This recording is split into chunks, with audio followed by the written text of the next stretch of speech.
Hi ಎಲ್ಲರಿಗೂ ಬೆಳಗಿನ ಬ್ರೇಕ್ಫಾಸ್ಟ್ಗೆ ಫಟಾಫಟ್ ಅಂತ ಈ ದೋಸೆನ ಟ್ರೈ ಮಾಡಿ ನೋಡಿ. ನಾನು ಈ ದೋಸೆ ಜೊತೆ ಇವತ್ತು ಕ್ಯಾಪ್ಸಿಕಮ್ ಚಟ್ನಿ ಮಾಡಿದ್ದೆ. ತುಂಬ ಚೆನ್ನಾಗಿತ್ತು. ದೋಸೆ ಮಾತ್ರ ತುಂಬ ಸಾಫ್ಟಾಗಿತ್ತು. ಒಂದ್ಸರಿ ಟ್ರೈ ಮಾಡಿ ನೋಡಿ. ಇದನ್ನು ಮಾಡೋದಕ್ಕೆ ಮೊದಲಿಗೆ ಒಂದು ಬೌಲ್ಗೆ 1 ಕಪ್ಪಷ್ಟು ಗಟ್ಟಿ ಅವಲಕ್ಕಿನ ತಗೊಂಡು ಚೆನ್ನಾಗಿ ವಾಶ್ ಮಾಡಿ ಇಟ್ಕೊಂಡಿದ್ದೀನಿ. ಹಾಗೆ ಅದೇ ಕಪ್ಪಲ್ಲಿ 1 ಕಪ್ಪಷ್ಟು ಉಪ್ಪಿಟ್ಟು ರವೆ, ಹಾಗೆ 1 ಕಪ್ಪಷ್ಟು ಗಟ್ಟಿ ಮೊಸರನ್ನ ತಗೊಂಡು ಹಾಗೆ ರುಚಿಗೆ ಬೇಕಾಗಿರೋಷ್ಟು ಉಪ್ಪು ಹಾಕಿ ಇದನ್ನು ಚೆನ್ನಾಗಿ ಮಿಕ್ಸ್ ಮಾಡಿ ನೆನೆಯೋದಕ್ಕೆ ಬಿಡಬೇಕು. ಇದೊಂದು 15 ನಿಮಿಷ ನೆಂದರೆ ಸಾಕಾಗತ್ತೆ. ನಾನು ಇದಕ್ಕೆ 1 ಕಪ್ಪಷ್ಟು ನೀರನ್ನ ಸೇರಿಸ್ಕೊತಾ ಇದ್ದೀನಿ.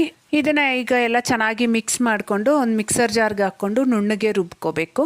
ಇಲ್ಲಿ ನೀರು 1 ಕಪ್ಪೇ ಹಾಕ್ಕೋಬೇಕಂತೇನಿಲ್ಲ. ಕೆಲವೊಂದು ಅವಲಕ್ಕಿ ನೀರನ್ನ ಜಾಸ್ತಿ ಇರುತ್ತೆ, ಅದನ್ನು ನೋಡಿಕೊಂಡು ನೀರು ಎಷ್ಟು ಬೇಕೋ ಅಷ್ಟು ಹಾಕ್ಕೊಂಡು ಹಿಟ್ಟಿನ ಹದ ಈ ರೀತಿ ಇರೋ ಥರ ನೋಡ್ಕೊಳ್ಳಿ. ಈಗ 1/4 ಸ್ಪೂನ್ಗೆ ಕಡಿಮೆ ಅಡುಗೆ ಸೋಡಾನ ಹಾಕ್ಕೊಂಡು ಚೆನ್ನಾಗಿ ಮಿಕ್ಸ್ ಮಾಡಿ ಸೆಟ್ ದೋಸೆ ಥರ ಹಾಕ್ಕೊಳ್ಳೋದಷ್ಟೇ. ಇದನ್ನ ಮುಚ್ಚಿ ಒಂದು ಕಡೆ ಬೇಯಿಸ್ಕೊಂಡ್ರೆ ಸಾಕು. ತುಂಬ ಚೆನ್ನಾಗಿರುತ್ತೆ. ಇಷ್ಟ ಆದರೆ ವಿಡಿಯೋಗೊಂದು ಲೈಕ್ ಕೊಡಿರಿ, ಚಾನಲ್ನ ಸಬ್ಸ್ಕ್ರೈಬ್ ಮಾಡಿ ಸಪೋರ್ಟ್ ಮಾಡಿ. ಬಾಯ್ ಬಾಯ್.